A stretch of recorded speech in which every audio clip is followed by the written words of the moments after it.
Hello मेरे दोस्तों और मेरे यूट्यूब के मेरे फैमिली मेम्बर्स, आप लोग कैसे हो। और मेरा नाम है टूरिस्ट ऑफ भारत, जो कि मैं भारत घूम रहा हूँ, लेकिन थोड़ा जल्दी नहीं घूम रहा हूँ, लेकिन आराम से घूम रहा हूँ।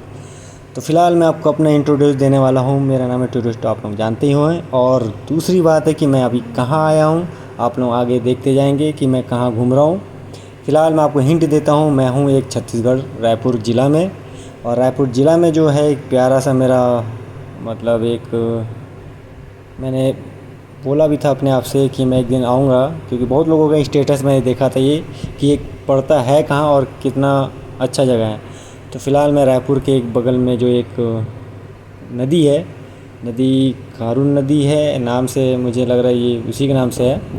अगर गलत नाम लिया हूँ तो माफ़ कर दीजिएगा। तो फ़िलहाल मैं ये उसी नदी के किनारे एक झूला है, झूला की तरह एक ब्रिज है जो बहुत फेमस जगह है।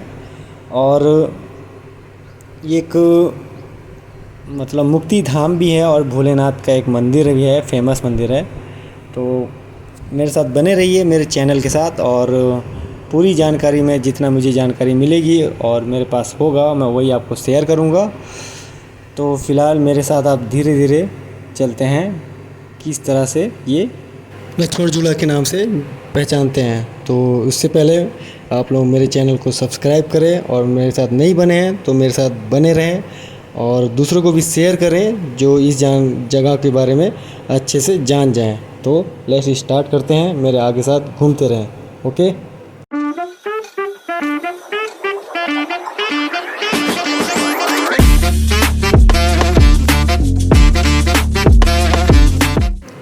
तो अभी जो जाया हूँ मैं, ये एक नाव है, और नाव से जो यहाँ के मतलब कमाने वाले जो यहाँ के लोकल स्थानीय लोग होंगे, ये एक सर्विस है जो नदी के पूरे नाव की तरह भ्रमण करवाने का इनका रिस्पॉन्सिबल है, और मतलब एक रोजी रोटी है इनका।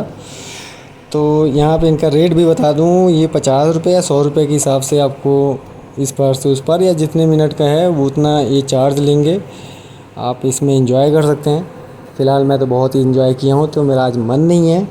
और ये एक मंदिर है, और मंदिर का मतलब आप जो ये सीढ़ी देख रहे हैं ये घाट की तरह है, और ये नाव को इस तरह से सजाया हुआ है कि आप लोग सोचेंगे कि एक बार घूम ही लें इसमें बैठ के। तो ये भी एक पर्यटक स्थल ही है। और ये जो आपको जो पेड़ दिख रहा है, ये 3-4 भगवानों का हो सके तो मैं दर्शन कर चुका हूँ, फिर भी आपको दिखाने के लिए एक बार फिर से जाऊँगा। ये 3-4 भगवान का एक स्थापित जगह है, मतलब स्थापना किया है गया है यहाँ पे। और भगवान का नाम भी बता दूँगा, क्योंकि कुछ कुछ भगवान का नाम मैं जानता हूँ लेकिन नाम नहीं ले पा रहा हूँ। तो ये मैं अंदर इस परिसर में हूँ, मतलब इस जो बना है ये बाबा औसत, एक सेकेंड, औघड़ दास ऐसे कुछ नाम है, मैं ध्यान नहीं दे पाया हूँ नाम क्या है, क्योंकि भगवान भगवान रहते हैं। ये बजरंगबली हैं हमारे पवन पुत्र, और भी भगवान हैं, तो उनका दर्शन कीजिए मेरे साथ।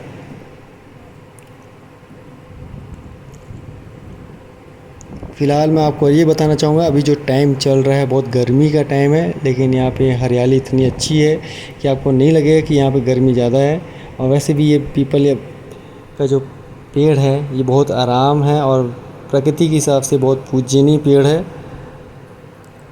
और जितने भी हैं भगवान उनको यहाँ पे स्थापित किया गया है, और जो भी भगवान के दर्शन है आप उनको मेरे आँख के सामने और कैमरे के आँख के सामने से जो भी आपको दर्शन हो रहा है वो आप देख ही रहे हैं। फ़िलहाल मैं आपको एक और अंदर की बात बताना चाहूँगा। ये जो लक्ष्मण झूला के नाम से ये जो ब्रिज बनी है, यहाँ पे एक मैंने ऊपर जाने की कोशिश की, लेकिन ये अभी अंदर से बंद है, क्योंकि यहाँ पे एक टाइमिंग के हिसाब से इसको खोला जाता है। तो आगे और दिखा दूँगा। ये एक मंदिर का मार्केट है, जो एक मंदिर का परिसर है। तो जो यहाँ के इलाके लोग हैं कि यहाँ पे जितने भी श्रद्धालु आते हैं तो उनकी रोजी रोटी के मतलब इन लोग लोकल लोगों के लिए कुछ इनकम आवक मतलब धन का जो आने का साधन है। यहाँ पे एक छोटा सा छोटे छोटे मंदिर है, मतलब दुकान बना के रखे हैं। तो आपको पूरा पूजा सामग्री ही मिलेगा।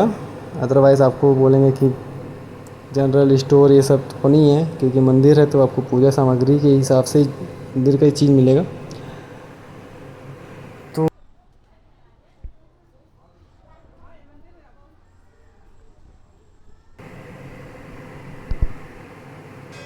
और चलते हैं अंदर।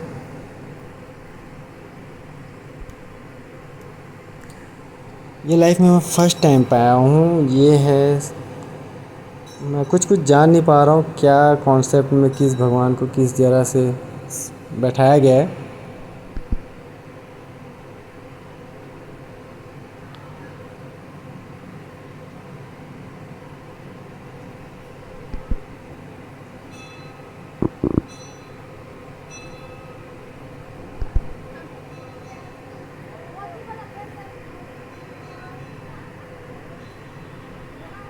तो और आगे चलें तो ये है श्री राम जी का, जय जय श्री राम।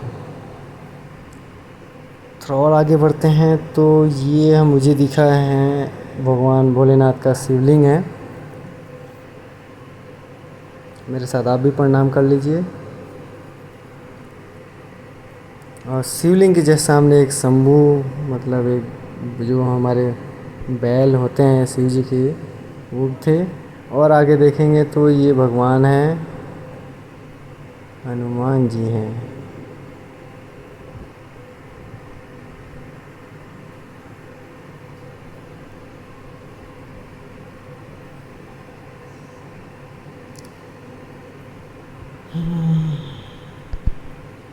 आपको एक सच्चाई बताता हूँ। आप इस बैल जिसको शंभू बोलते हैं, इसकी तो खूब आप पूजा करते हैं, लेकिन क्या आपने मन से आप पूछे हैं कि जो बाहर रोड पे पड़े रहते हैं उनकी आप कितनी पूजा करते हैं? तो यही मेरा सवाल है, आप लोग अपने दिल से पूछिएगा। तो आप भी ये मेन मंदिर, मतलब जो इनके मंदिर के सामने का थोड़ा दर्शन कर लिए हैं। अब चलते हैं मेन मंदिर जो है भोलेनाथ जी का पवित्र स्थान। तो मेरे साथ आप चलते रहिए। ऐसे हर मंदिर में कोई ना कोई परिसर होती है, दुकानदार होती हैं। और आपके सामने एक और दिखाऊंगा, ये बड़े बड़े घंटे हैं जो क्या संदेश दे रहे हैं मैं भी नहीं जान रहा हूँ। और जिस दिन जान जाऊँगा उस दिन आपको कमेंट में आपको पक्का बता दूँगा, सब्सक्राइब में। तो आगे और बढ़ते हैं। मंदिर बहुत प्यारा है, मैं फ़र्स्ट टाइम आ रहा हूँ। एक बार और आपको बताना चाहूँगा, ये बहुत प्यारा मंदिर है मेरी नज़र से, और हर मंदिर ही प्यारा होता है। तो हर छोटे छोटे एक रूम की तरह है जो अलग अलग भगवान को जगह दिया गया है।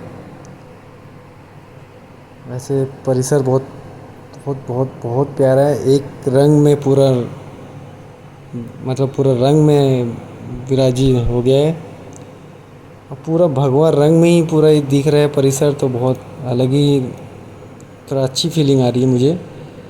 और ये है मेन शंभू जी का, मतलब भोलेनाथ का मंदिर है। और जो बड़ा से शंभू दिखे हैं मस्त, इन्हीं के सामने वो शिवलिंग है, गर्भगृह में जो है। वैसे तो पीछे भी है।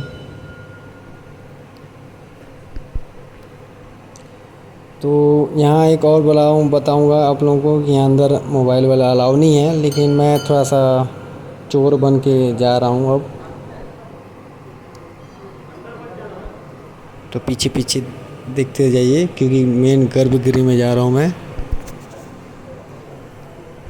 यही हमारे भोलेनाथ हैं, कितने प्यारे हैं। दिल से भगवान को नमस्कार।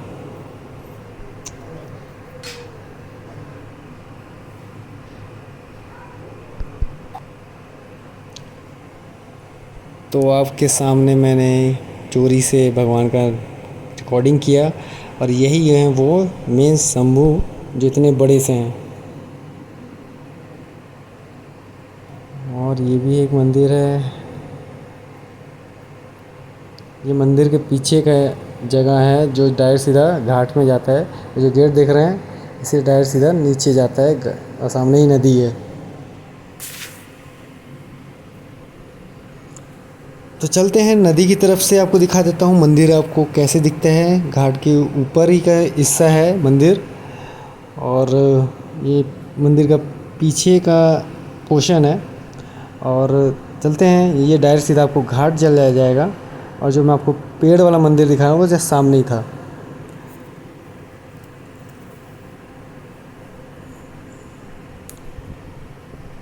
वैसे जितने भी आने वाले टाइम पे हैं वो दिन पे दिन यहाँ पे अच्छा ही और जगह को और अच्छा बनाया जाएगा, क्योंकि हमेशा सुंदरता को बनाए रखना है ताकि बहुत से लोगों को आपको अच्छा भी लगे जगह।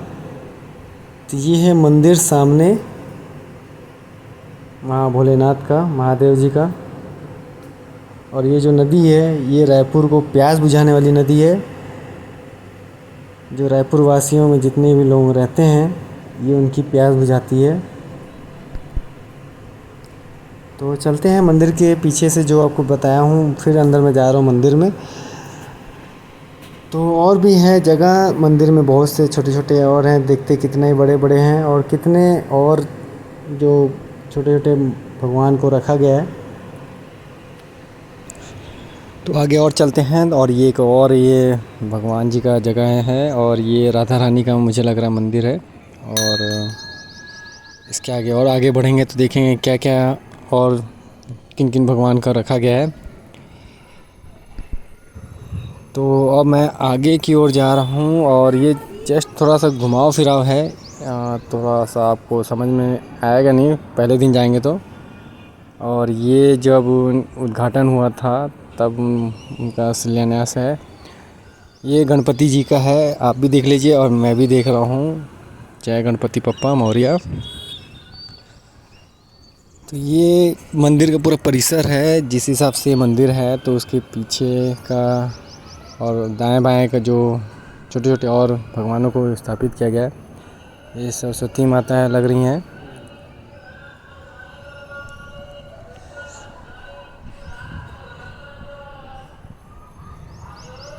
पूरा मंदिर के परिसर में आपको बस इसी तरह से आपको दिखेगा, और अलग अलग खंड के रूप में है।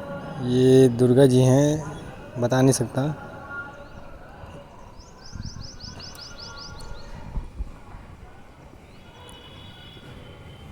तो आप लोग मेरे साथ देख लिए हैं और कितने कितने छोटे छोटे मंदिर हैं।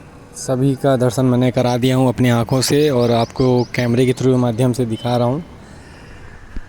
तो मंदिर में ये हैं शनि देवता हैं, जहाँ तक लग रहे हैं। हाँ, शनि देव हैं।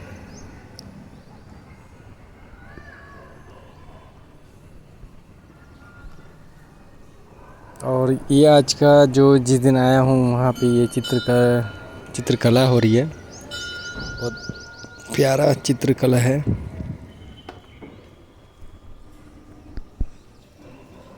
और जो आपको ये दिखा रहा हूँ ये भस्म, मतलब भगवान शिव जी के लिए भोजन बन रहा है। और कहा जाता है कि ये चिता से निकला हुआ जो आग है उसके द्वारा ही ये यहाँ पे भोलेनाथ जी के लिए प्रसाद बनाया जाता है, उनको जो चढ़ाया जाता है। तो यहाँ मैं आपको पता करता हूँ और बताऊँगा कि यहाँ के जो पुजारी हैं वो उनका इतिहास कैसे है, तो बताएंगे वो। तो अभी मैं आपको दिखा देता हूँ कैसा बन रहा है प्रसाद। तो चलिए मेरे साथ यहाँ इस जगह का इतिहास जानते हैं। कि 1428 में ब्रह्मदेव राजा यहाँ थे, चूरी साम्राज्य के जो राजा थे, यहाँ शिकार के लिए आए हुए थे। अचानक क्या हुआ, तो घोड़े के पैर में कुछ लगा, तो मोच लगने के कारण घोड़ा गिर पड़ा, राजा साहब भी गिर पड़े वहाँ पे। तो उन्होंने अपने मंत्रियों से कहा कि यहाँ पत्ती रंगालियाँ जो हैं उनको हटा कर देखिए क्या चीज़ है। तो उनको हटा के जब देखा गया तो वहाँ शिव ने दिखाई दिया। तो उन्होंने नदी से जल ला करके जो है भगवान को सब स्नान करवा करके उन्होंने एक कामना किया कि मेरे यहाँ पुत्र रत्न नहीं है प्रभु, अगर मेरे यहाँ मुझे अगर पुत्र रत्न की प्राप्ति हो जाती है तो मैं पुष्कर में जो मेला होता है कार्तिक पूर्णिमा और शिवरात्रि का मेला वह प्रारंभ करवाऊंगा तथा आपके लिए 6 माह के रात्रि में जो है मंदिर का निर्माण करवाऊंगा। यह संकल्प किया। कुछ विगत वर्षों बाद उनके यहाँ पुत्र रत्न की प्राप्ति हो गई और पुत्र रत्न की जब प्राप्ति हुई तो उन्होंने इस मंदिर का निर्माण करवाया और यहाँ पुष्कर में जो शिवरात्रि और कार्तिक पूर्णिमा में जो मेला होता है उसको प्रारंभ करवाया। तब से यहाँ के लोग प्रथा को मानते आ रहे हैं और यहाँ पे शिवगिरी महाराज जी यहाँ के प्रथम महंत रहे, उनके द्वारा नियुक्त किए गए थे और उनका यहाँ पूजा अर्चना होता है। इसी भस्म को लेपन किया जाता है भगवान शिव जी को। अच्छा, और आप उन्हीं की पीढ़ी हैं? जी हाँ, शिवगिरी महाराज जी जो यहाँ के प्रथम पीढ़ी के महंत थे और उनके मैं 11वां पीढ़ी के महंत हूँ।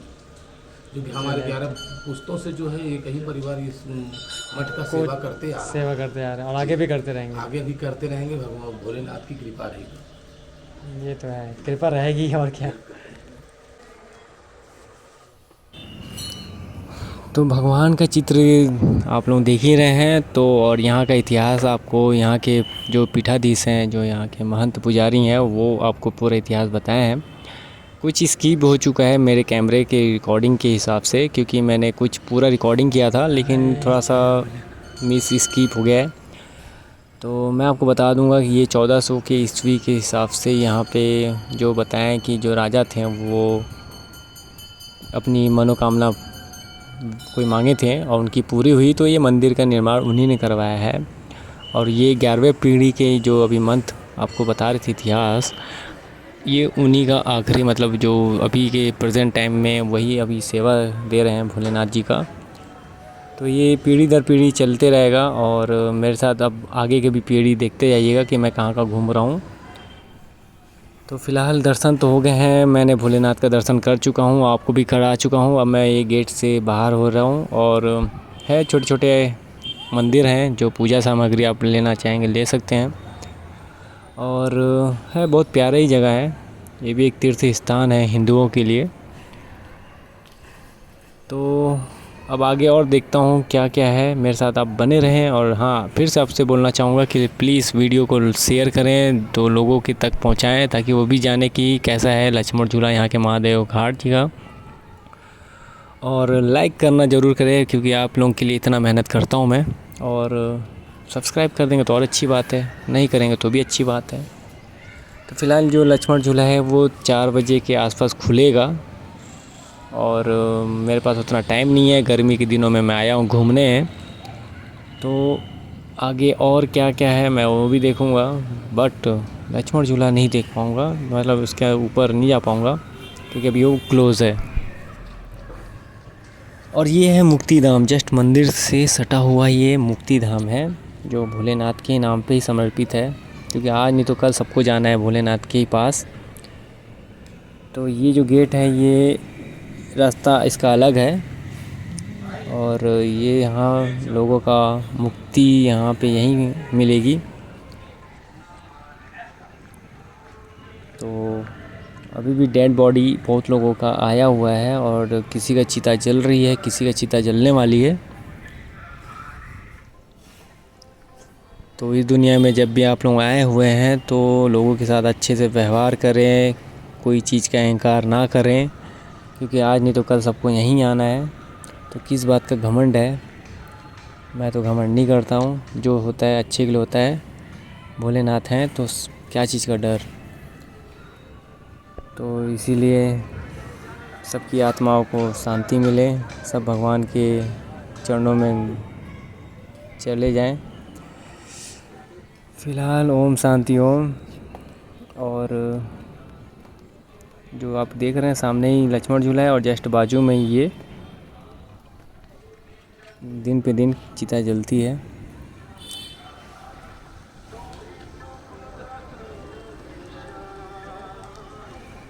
ये जिनकी भी चिता जल रही है भगवान के चरणों में उनकी आत्मा विराजमान हुई होगी।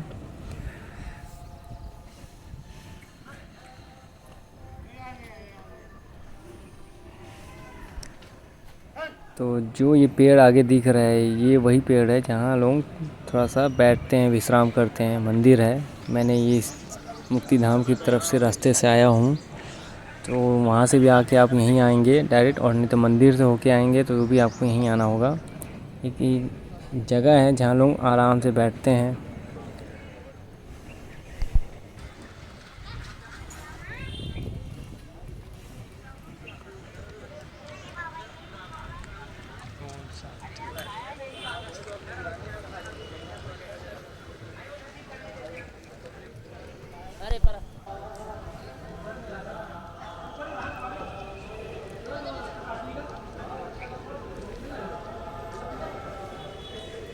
मैंने पूरा जगह आपको दिखा दिया हूँ आप लोगों को, और थोड़ा समय भी अपने आप को, जो अहंकार मेरे हैं वो मैं बस सामने रख के उसको भी जलाना चाहूँगा,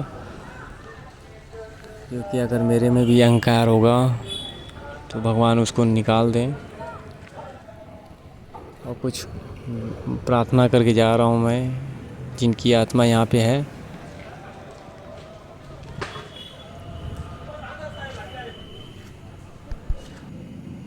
मैं आप लोगों को एक फ़ीलिंग बताना चाहूँगा। जब मैं यहाँ आया और किसी चिता को जलते हुए देख रहा हूँ तो एक अलग सा महसूस फीलिंग होती है कि इस दुनिया में क्या रखा गया है। जो आया है वो आज नहीं तो कल जाएगा, तो इसलिए प्रेम मोहब्बत से रहें। इस दुनिया में लोगों का आना जाना चलता रहेगा।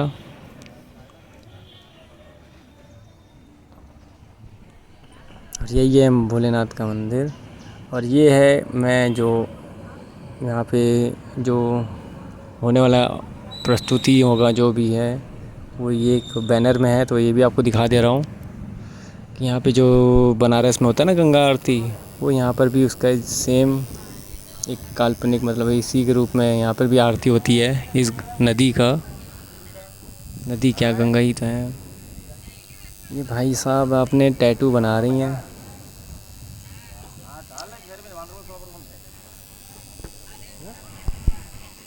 फ़िलहाल मैंने पूरा परिसर का देख लिया और मैं थोड़ा सा बैठ के आराम से अकेले अपना थोड़ा सा शांत होके बैठता हूँ अपनी जगह।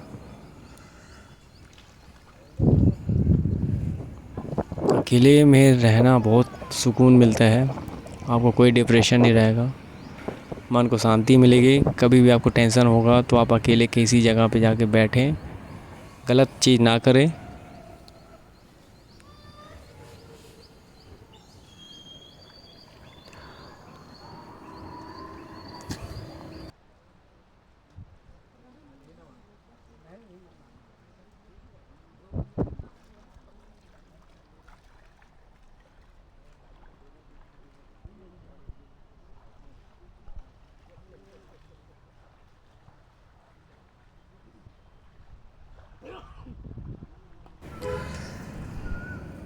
तो फ़िलहाल ये है रायपुर का रायपुरा महादेव घाट, और मैं पूरा घूम चुका हूँ और आप लोगों भी को भी घुमा चुका हूँ। तो फ़िलहाल ये एक आउटर जगह है जहाँ दूर से दिख जाता है, लेकिन लोकेशन लिखा हुआ है महादेव घाट, जो मेन रोड से जस्ट बाजू में 10 कदम पे ही रहेगा। ये भी आया हूँ तो ये एक पूरा ढलान एरिया है, और इसका क्या यूज़ होता होगा मुझे नहीं पता। हो सके तो ये मेला यहाँ पे भी बंद लगता होगा। और ये भी नदी का ही है, मेन रोड में सटा हुआ है, और यहाँ से दूर कदम मतलब 100 मीटर पे ही वो पूरा परिसर है, और सामने बाजू में ही मेल रोड है। तो फ़िलहाल अब इतना ही घूमने का है। उस पार जब मैं आऊँगा सेकंड पार्ट पक्का बनाऊँगा कि उस पार है क्या। कुछ कुछ बन रहे हैं, कुछ कुछ बन चुके हैं। तो आपको और आप लोगों से अलविदा लेता हूँ, और मिलूँगा नए वीडियो में और नई जगह, और लोकेशन अब मैं डिसाइड करूँगा। तब तक आप लोगों से अलविदा लेता हूँ। मिलते हैं नए जगह में। जय हिंद, जय भारत, जय छत्तीसगढ़।